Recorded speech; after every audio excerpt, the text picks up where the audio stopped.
யாரு ஜெயிச்சு ஆட்சிக்கு வந்தா நல்லா இருக்கும், மக்களுக்கு நல்லது பண்ணுவாங்கன்னு நினைக்கிறீங்க?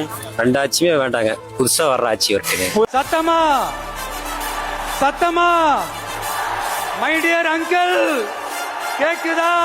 புதுசா ஒரு ஆட்சி. ஆமா. காரணங்க? காரணம் ரெண்டு பேருமே ஊழல்வாதிங்க. சரிங்க. அதனால ரெண்டு பேருமே கோடிக்கணக்கில் கொள்ளையடிக்கிறாங்க. சரிங்க. அதனால புதுசா வரைய கொள்ளையடிக்க மாட்டாங்க, இல்ல திட்டம் போட்டு கொள்ளையடிக்கிறாங்க. அதனால புதுசா வரைய நடிகர் வரட்டுங்க. என்ன சரிங்க. நல்லா செய்வாங்கன்னு நினைக்கிறேன். மாற்றம் வேணும்னு நாங்களும் வந்து நான் டிஎம்கேல வந்து கிட்டத்தட்ட 88 உறுப்பினர். ரெண்டாவது காரணம்னா விவசாயிகளுக்கு வந்து ஒரு ஏக்கருக்கு 9,000 மானியம் கொடுக்குறாங்க. சரி. நான் 2 டைம் போயிட்டு ஒரு அக்கௌண்ட்டுக்கு மட்டும் ஒரு 1,000-500 போட்டு விடுவாங்க.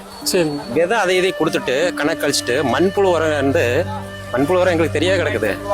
ஆளை கப்பியில வந்து ஓடமண்ணை கலந்து கொடுத்துட்றாங்க. சரிங்க. அங்க பார்த்து வந்து அங்கேயே எரிஞ்சிட்டு வந்திருப்பேன்.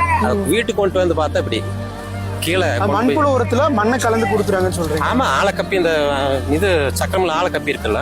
சரிங்க. அந்த ஆளைக்கப்பி எடுத்து வேஸ்ட் எடுத்துட்டு வந்து சரிங்க வெயிட்டுக்கு மண்ணை கலந்து. சரிங்க. அதான் மண்புழு உரம். எப்படி விவசாயம் ஏமாத்துறாங்கன்னு பாருங்க. 2 வருஷம் போயிட்டுங்க, வெண்டை விதை வந்து ஒரு கிலோ 6,000 ரூபாய்க்கு வெண்டைக்காய் விதை. அதுக்கு 3/4 கிலோ கொடுக்குறாங்க ஒரு ஏக்கராவுக்கு. சரிங்க. ஏன்னா 4,500 கழிச்சுக்கிறாங்க. அந்த விதையை கொண்டு வந்து ஊனிட்டு நாங்கள் விவசாயி கூட்ட நம்ம சாம்பிளுக்கு மட்டும் ஒரு சால் ஊனி பார்த்துருந்தோம். சரி. ஒரு 50 விதை, ஒரு காய் கூட பொறிக்கிறதுக்குள்ள வர மாட்டேருக்குல்ல. ஏன்னாச்சுங்க?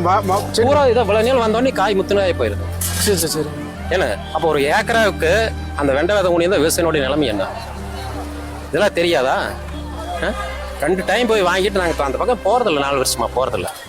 எந்த மானியம் வேண்டாம் அப்படின்ட்டு. புரியுங்களா? எல்லாமே ஏமாத்திரக்க ஆரம்பிச்சிட்டாங்க. 2 பேருமே ஏமாத்திரக்க ஆரம்பிச்சிட்டாங்க.